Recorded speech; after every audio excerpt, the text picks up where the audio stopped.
नमस्ते नमस्कार दोस्तों। तो आपका अपना यूट्यूब चैनल भोजपुरी मैट्रिक्स में बहुत बहुत स्वागत करता हूं। अपन खेसारी भैया के एगो जय करे जटू जोन गाना रहलू, गाना के शूटिंग कंप्लीट हो गई बा। गाना एकदम सुपर डुपर हिट बाटे। गाना गाना जाके सुनी जा, बहुत जल्द रिलीज होने वाला बा। गाना लिखले बाड़े अपन कृष्णा बेदर्जी जी, पवन पांडे जी, दोनों जना मिल के लिखले बाड़े जा।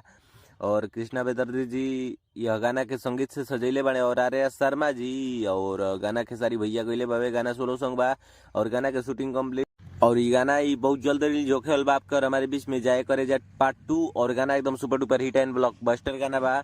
और गाना सुनला के बाद एगो अलग ही आनंद बाटे। और बहुत जल्द रिलीज होई और वेस्ट भोजपुरी के यूट्यूब चैनल के माध्यम से रिलीज होई। और कोरियोग्राफर ये गाना के वही नींबू खरबूजा 2 ही वाला सब टीम है। और गाना का कंपोजिशन कृष्णा बेदर्जी जी की है और खेसारी भैया का है। सोलो सॉन्ग गाना है खेसारी भैया का। वेस्ट भोजपुरी के माध्यम से बहुत जल्द रिलीज हो रहा है। और गर्दा उड़ाइएगा, तहलका मचाइएगा। और हमारे YouTube channel Bhojpuri matter news पर नए हो तो चैनल को सब्सक्राइब करके वीडियो को लाइक करिएगा। तो तक ले बाय, मिलते हैं नेक्स्ट वीडियो में। खेसारी भैया का कट्टर फैन हो तो वीडियो को ज़्यादा से ज़्यादा शेयर करिएगा, लाइक सब्सक्राइब ठोक दीजिएगा।